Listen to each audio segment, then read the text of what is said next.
Good morning, and thank you for joining the Pike County Chamber of Commerce Municipal Candidate Forum. I'm Dana Sanders, President of the Chamber. We would like to welcome Charlie Bell, candidate for Council Representative of District 2 for the City of Brundidge.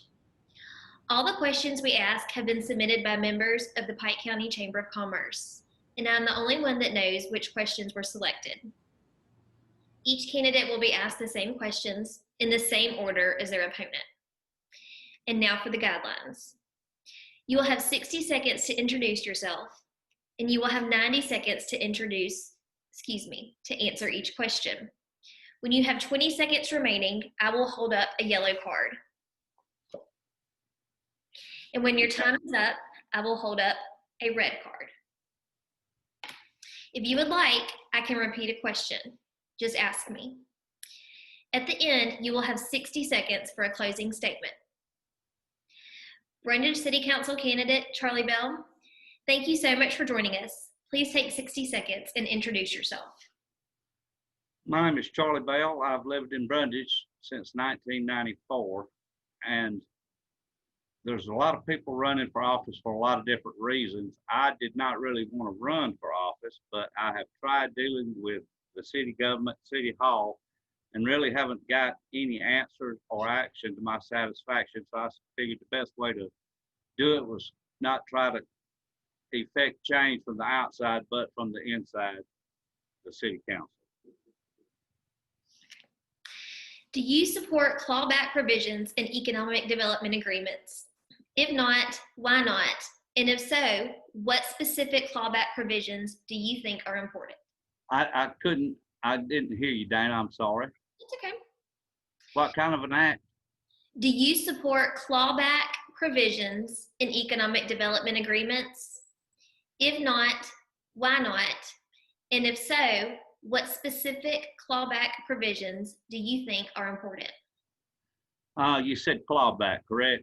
Yes, sir. Well, see, again, I'm a novice in government. I'm a novice in procedures and what's going on. And I'm not familiar with clawback procedures. I can give you my feelings on the economic health and future for Brundidge.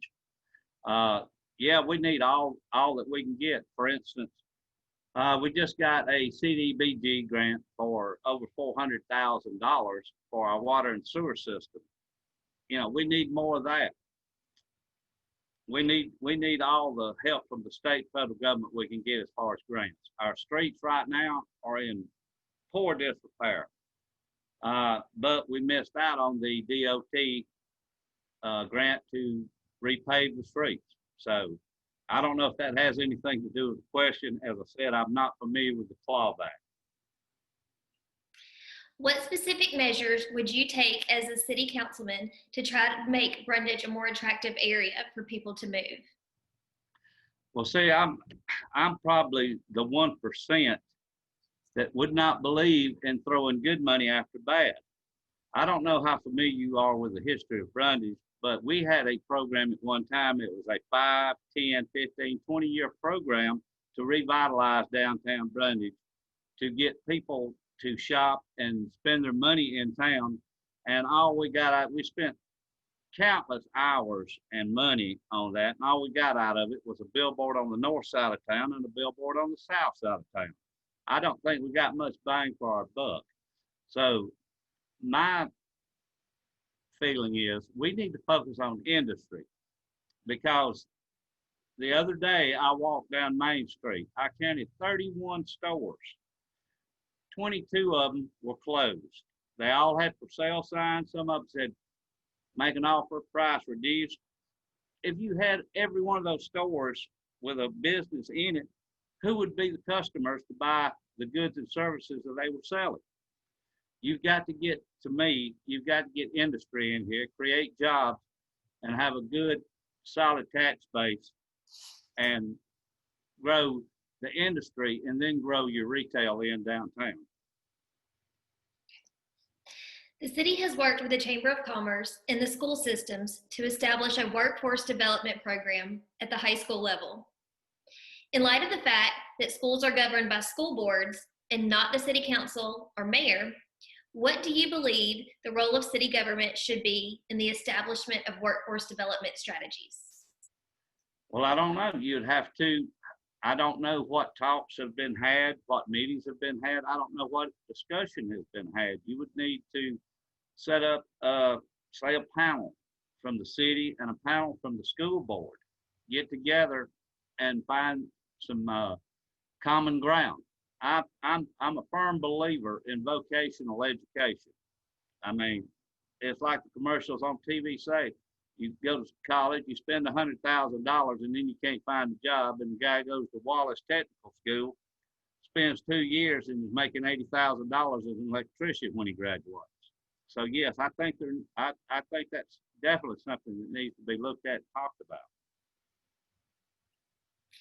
The Chamber is recognized almost every year as a statewide leader in the annual Farm City event. What do you believe are the key programs in the annual Farm City event that you would continue? Dana, I didn't hear what kind of event? Farm City event? Farm City? Yes, sir. I'm going to have to plead ignorance on that one as well. I'm not familiar with it. What matrix would you use to determine specific incentive amounts for economic development? That's a good question. First, economic development mainly starts with entrepreneurs. They have a vision, they have a dream, they want to create something. What you would need is to look at that particular entrepreneur or group of entrepreneurs and say, and look at their history. Have they done anything before? Have they, or, what's their track record? And you would need to go from there. But yes, we do that getting back to my point of bringing more industry to town. The downtown Brundidge area has gone through periods of highs and lows. What do you believe that you can do as a city council member to revitalize downtown Brundidge? Zero. I'm telling you, I just gave you an example. I walked Main Street from the post office to the old city hall, and 22 out of 31 stores were closed. Again, even if they had businesses in them, where would the customers come from? In 1994, the population of Brundidge was 2,500. Now they're projecting it to be around 1,900 or 1,950 after the 2020 census. The 2010 census, the population was 2,075. So I want somebody to tell me, how are you going to support retail business downtown, revitalize downtown Brundidge if you don't have any customers? 231 is the key, but people are not going to leave 231 and drive a mile and a half to visit a town that doesn't have anything to offer.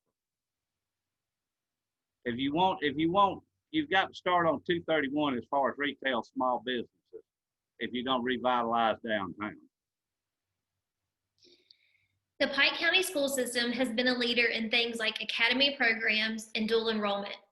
What role do you think the city should play in expanding and promoting those programs?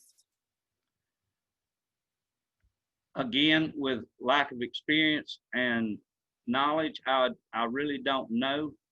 I think it would be another city school get together and you have to get together and talk. You have to identify the problems. You have to set the goals, and then you have to get the key people together that can make that happen and come up with a plan. It is important for our local representatives to let our state level representatives know what they support and do not support. There is a bill before the Alabama legislature that is being sponsored by Pike County Representative Wes Allen that would ban the prescription of puberty blocking or gender hormone altering medications to children in Alabama. Do you support this bill that would prohibit the administration of prescription drugs meant to prepare children to change their biological gender? And why or why not? Well, I will tell you, I would not support any government agency, whether it be the federal government, state government, whatever, even the schools, giving kids prescription drugs. That is a family matter. that needs to be handled. If there's a problem with the child, it needs to be discussed, but I don't say it's a knee-jerk reaction these days. You know, oh, something's wrong with him. We'll give him a pill. You know, that'll calm him down. That's not the way to go about this. And yes, I think to a certain extent, but it's not so much the government, the city government of Brundidge that needs to be in touch with the representatives, but the citizens of Alabama who have one vote. And the way they tell that representative whether or not they're doing a good job is whether or not he gets reelected. Representative Allen also sponsored a bill which would make the Alabama High School Athletic Association subject to audits by the Office of Public Examiners. Would you support that bill, and why or why not? I would support that bill, and I would support any bill that audits any government agency. I think there is waste, corruption. In other words, the government operates off our money. They don't have to go out and earn that money. They don't have to show a profit. They don't worry about payroll. We sit here and we give them money, and all they have to do is take it, spend it. So yeah, I think we need to watch every dime as closely as it can be watched. There have been efforts in the Alabama legislature to alter the business privilege tax. Such an alteration would uniquely impact chamber members that are all business owners. Would you support altering the business privilege tax? I'm not familiar with it, Dana. I really couldn't comment on that accurately. Now it is time for your 60-second closing statement. I didn't hear you, excuse me. You now have 60 seconds to have your closing statement. As I've told you, I think, well, the main reason I'm getting into city council is because we have just hired a new city manager. Now, the salary for this new city manager is $130,000 a year plus, not just 130 plus, benefits, whatever. As far as I know, that job was not advertised.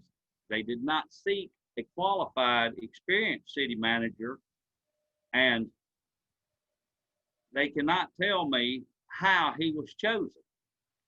He has zero experience as a city manager. He has no educational background as a city manager in city planning, city management, city finance, or business. And that's really why I'm running for city council, because as it stands right now, City Hall, it's like pulling teeth to try to get an answer out of it. I'm for transparency and accountability. This concludes the portion of the Pike County Chamber of Commerce Candidate Forum with District 2 Council candidate Charlie Bell for the City of Brundidge. We hope that you have found this informative, and please remember to vote on August 25th. The polls are open from 7 a.m. to 7 p.m. Thank you for joining us, Mr. Bell. Thank you for calling, Dan. Appreciate it. Thank you for your time.